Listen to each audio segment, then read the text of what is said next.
Hello everyone and welcome back to the Great Book of Grudges. My name is Nathan and we're back with another Total War Warhammer video. So today we're going to start a new series where we're going to be looking at all the individual races and factions added into Total War Warhammer and see how they've changed over the years. Of course, the best one to start off with would be the Empire, as it's the one that pretty much most people played as soon as they got their hands on Warhammer 1. The idea of this series is to see what was, what is, and what could we see in the future. So let's not waste any more time and jump right in. We'll start off with the Empire roster as from the vanilla launch. 2 legendary lords at start, which is of course Karl Franz and Balthazar Gelt. Pretty lackluster normal lord choices, a lot of different varied heroes with different laws of magic and campaign and battle capabilities, and possibly one of the most balanced rosters throughout the whole series. Keep in mind I'm referring to vanilla style and not what was added through DLC. The Empire had a very varied roster,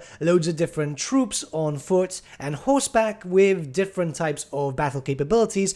These are your basic frontline troops, your ranged troops, and a lot of different artillery pieces. In fact, you had the most powerful artillery until the Skaven came into play. It was the basic faction just like it was on the tabletop. This is what everyone would more or less start with if they wanted to get their grasp on the game, and it was done very well. There's honestly no complaints there. Eventually some stuff was added in through DLC which made the faction a bit more enjoyable, but other than that it was the baseline faction, so in all theory it was supposed to be the most balanced, so that way nobody had any issues. Mind you, the Empire still started missing off quite a lot of stuff, like for example a lot of different laws of magic which are still missing today, and not too much in terms of units, but honestly, it played very well. During the lifespan of Warhammer 1, the Empire received 1 DLC and 2 FLC packs. This is of course the Grim and the Grave DLC pack, which added in Volkmar the Grim, a few basic Empire units and regiments of renown, and we also received 2 FLC wizards, so we now had more heroes. No lord choices though, unfortunately, and we're still waiting for those. All in all, the DLC pack didn't really add in too much. Another start, but it was in the same location. All 3 legendary lords for the Empire were then all in Altdorf, so you didn't really have too much incentive to replay as the Empire. You could, because they did have their own faction effects and so on, but other than that, it was just better just to start off as Franz and unlock Balthazar and Volkmar through their own respective buildings. It was literally that simple and it wouldn't take you too long to get them. I almost forgot, Boris Todbringer, a highly requested character, was added into the game, but you could only play him in multiplayer or by confederating. There was no start position for Boris as, I don't know.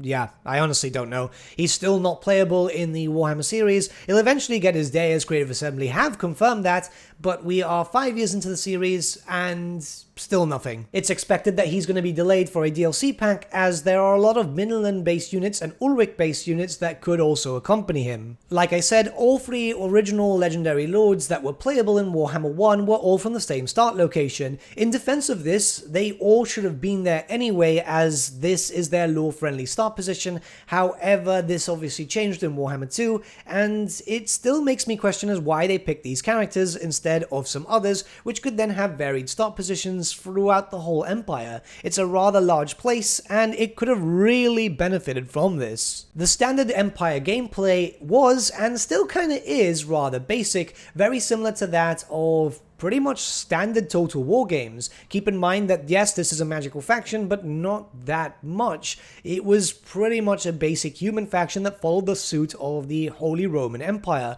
You could use a lot of magic, and that's pretty much the only difference, because it was mostly focused on gun lines and artillery and stuff like that. That's not to say that the Empire is not an enjoyable experience. In fact, it's probably what the historical players who prefer historical games might play a lot, and this style of gameplay was literally that on the tabletop. In fact, the Empire was one of the most popular factions because it was so versatile, and it was very different when then comparing it to all the other factions. Mind you, most of the other factions themselves were different in their own right. The Empire, among some other factions, made use of an office system, which was pretty much a carbon copy of well, historical Total War, this was a system which you would put a lord in place and they would get some benefits and so on, making them a tad more useful. It's something which, yeah, was cool, but was rather uninspired. No offense to the developers there, it's just we got a better system in Warhammer 2.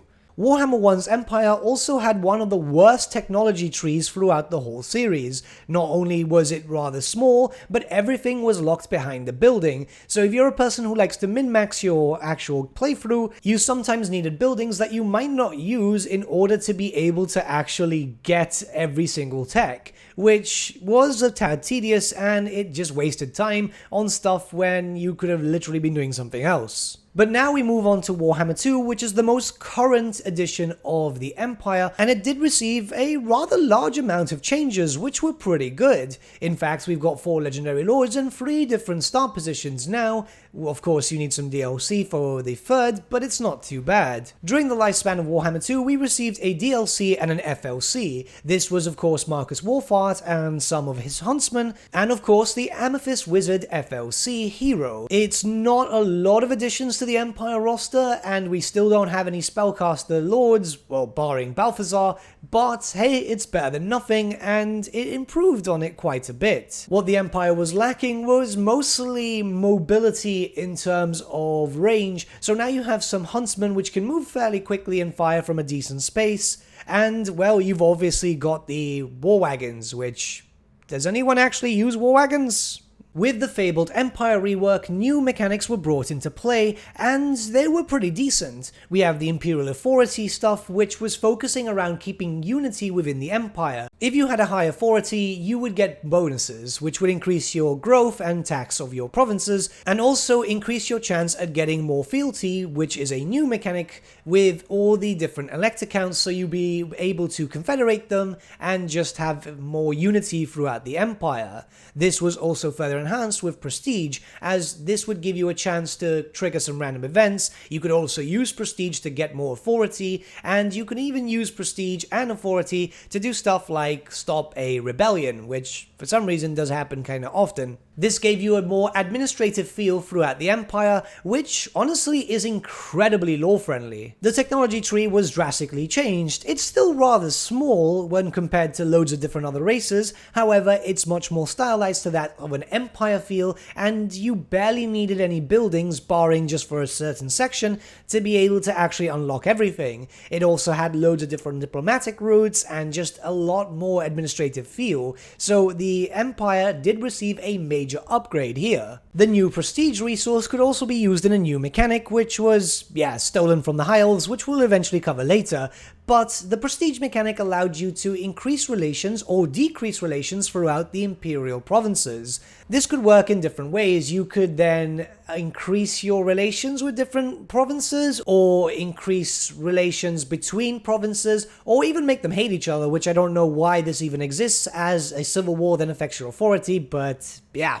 And further to add to the administration feel, we have the elector counts mechanic, where if you take over any provincial capital, you'll be then able to use one of your lords and elevate them up to a new position, that of elector count. This will then give them some benefits, a fancy new item, and the ability to be able to recruit a provincial unit. It's actually really good, and you'll be able to keep characters in office if you confederate them, which is cool.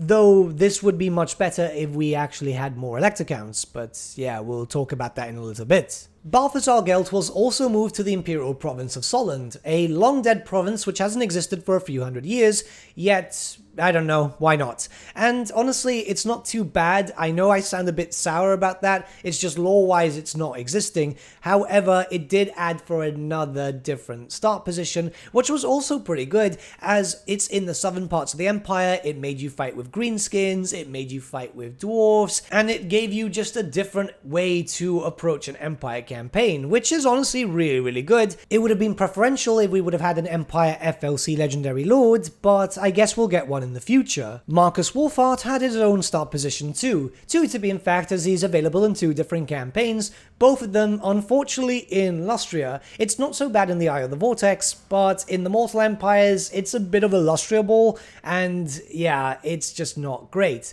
Though Marcus had his own unique mechanics, he had a unique story, and he was able to do a lot lot more. So if you wanted to play the Empire again, but didn't want to play Balthazar or Karl Franz again, or even Volkmar, you had a completely different campaign with Marcus Wolfhard, which was fantastic and actually played really well. But that's pretty much everything when it comes to the Empire. Now, we have to talk about what we expect for the future, as the Empire really is in one of the best positions when it comes to the factions as a whole. That much is true. Really, when it comes to the Empire, not much is really needed. The Empire is a massive place, so new legendary characters would be great. There are loads of different elect accounts, and it would be a massive shame if the series ended in, say, 5-6 years time, and we didn't really have all of them. Sure, a lot of them don't have official miniatures, but, you know, a lot of characters didn't either, and they've also seen some representation and then further added into the game, like Taurox, for example.